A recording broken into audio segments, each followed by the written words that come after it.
Saudara-saudara sekalian, dunia saat ini telah berubah. Dalam keseharian harian kita melihat bagaimana informasi itu telah membanjiri dunia dan kehidupan manusia. Banyak manusia yang terkecoh dengan informasi yang palsu, informasi yang salah. Fenomena disinformasi dan misinformasi terjadi di mana-mana. Begitu banyak hoax yang bertebaran dan semua orang mempercayainya. Dan kalau semua itu dibiarkan, maka tentu saja bukan akan membuat kehidupan kita menjadi lebih baik, tapi justru kita akan mengalami berbagai peristiwa yang tidak nyaman. Dalam dunia yang disebutkan sebagai VUCA, volatile, uncertain, complex, and ambiguous tadi, diperlukan kompetensi tambahan bagi manusia atau individu modern, termasuk guru, peserta didik, dan anak-anak kita semua. Inilah yang dikatakan sebagai kompetensi critical thinking.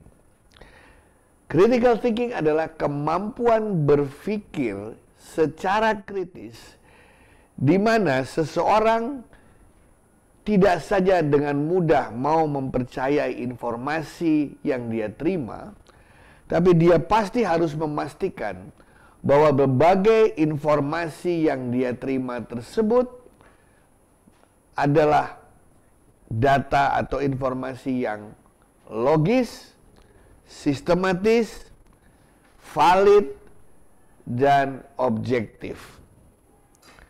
Dengan kata lain, mereka yang memiliki kompetensi critical thinking tidak saja dengan mudah percaya dengan situasi yang ada di sekitarnya. Mereka tidak puas dengan penjelasan-penjelasan sederhana. Mereka tidak suka dengan hal-hal yang orang lain taken for granted. Dalam arti kata, sudah menerima itu apa adanya karena dari masa ke nyata seperti itu. Orang yang memiliki critical thinking selalu bertanya, mengapa ini semua terjadi? Apa benar informasi yang diberikan kepada saya valid apa tidak? Siapa atau sumber dari mana informasi tersebut berasal? Orang dengan critical thinking selalu berusaha untuk menganalisis hal-hal yang ada di sekitarnya, agar informasi yang dia dapat sebagai asupan dalam pengambilan keputusan benar-benar yang berkualitas. Jika anak-anak kita dilengkapi dengan critical thinking, maka mereka akan jauh daripada menjadi korban penipuan, menjadi korban dari orang-orang yang selama ini banyak melakukan manipulasi terhadap informasi.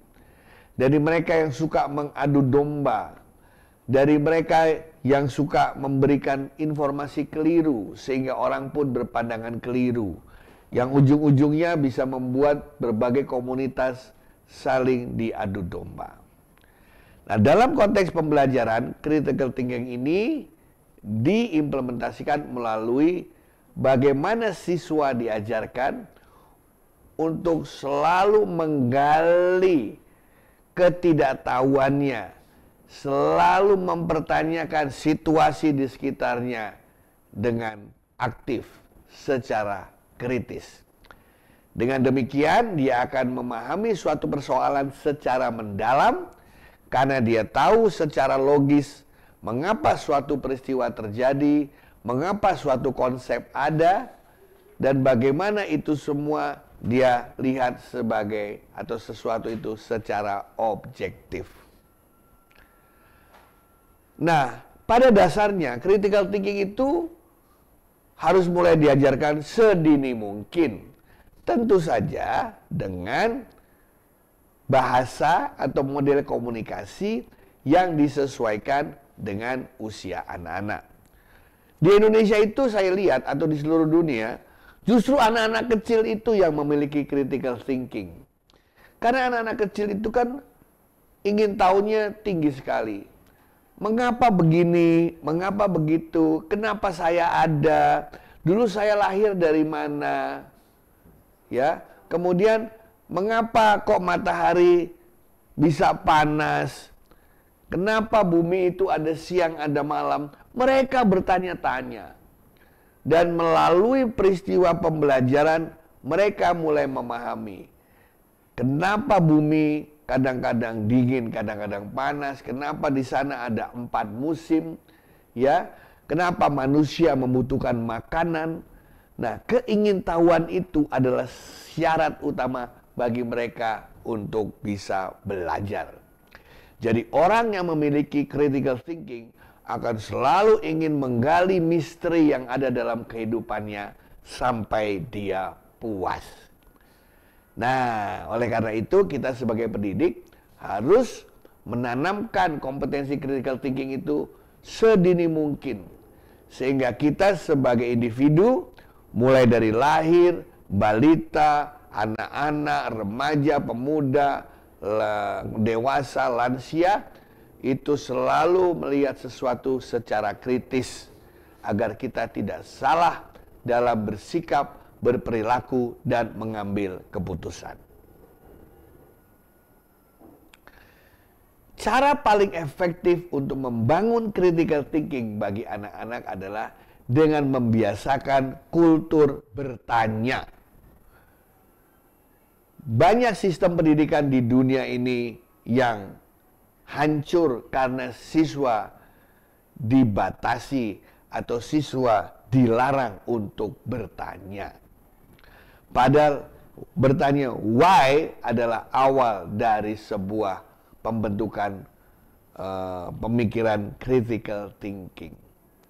Memang salah satu yang membuat guru-guru itu khawatir anak-anak bertanya adalah mungkin gurunya tidak tahu jawabannya.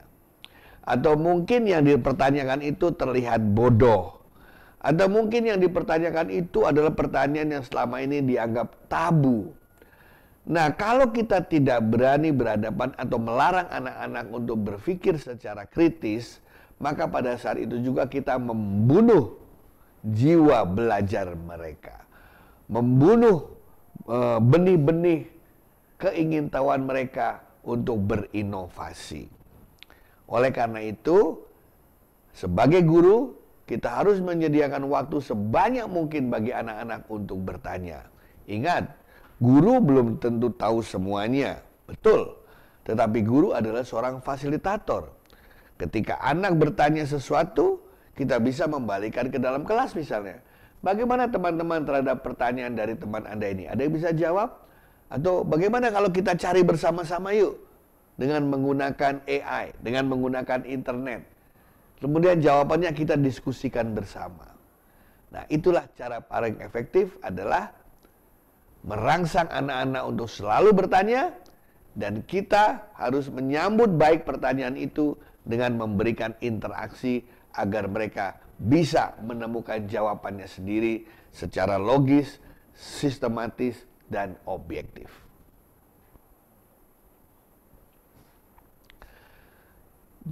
Disinilah saya katakan guru menjadi sangat berperan. Karena ketika guru melarang siswa bertanya why atau mengapa, maka pada hari itu juga, saat itu juga, sang guru telah mematikan benih-benih pendidikan bagi sang anak. Oleh karena itu, sebelum guru-guru bertanya kepada anak-anak, ada sebaiknya juga guru memberikan kesempatan untuk anak-anak untuk bertanya kepada mereka. Seringkali guru-guru tuh ketika masuk kelas langsung bertanya sesuatu yang sulit-sulit, yang membuat anak-anak itu tidak berani untuk menjawab, takut salah. Padahal kita bisa membuat pertanyaan-pertanyaan yang mudah, yang sesuai dengan lingkungan anak-anak. Misalnya suatu ketika saya tanya, apakah Anda tahu tokoh-tokoh dalam Marvel? Wah, semua langsung rame. Tahu Iron Man, Captain America, ya, Wonder Woman, semua disebutin. Kemudian saya kasih pertanyaan, seandainya semua pada berantem gitu ya, tokoh-tokoh hero itu, kira-kira yang menang siapa ya? Gitu kan ya. Wah, mereka punya pendapat yang berbeda-beda. Kelas menjadi ramai, mereka berdiskusi. Nah, setelah itu saya balik bertanya, nah teman-teman, tadi Anda mengatakan si Hulk akan menang, atau Captain America akan menang, atau Thor akan menang. Anda kasih alasannya. Katanya Thor berasal dari galaksi lain. Galaksi itu apa ya? Nah, mulai mereka mencari tahu. Bentar ya Bu, galaksi adalah gini. Nah, ada yang mau tanya nggak?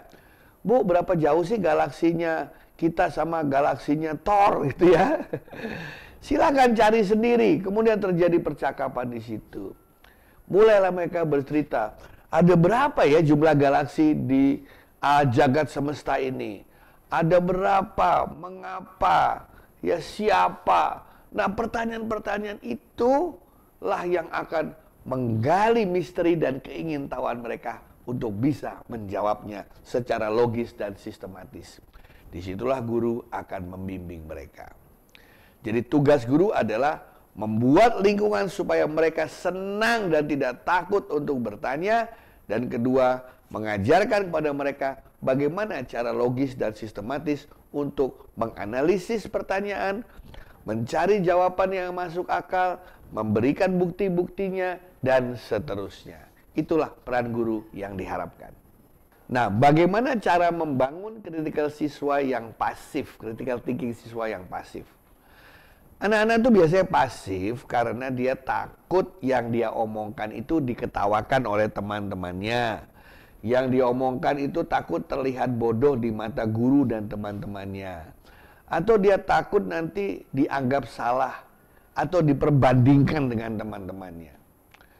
Saudara-saudara, beberapa kali saya katakan sebagai guru, kita punya kewajiban untuk mengetahui profil dan karakteristik setiap anak-anak kita.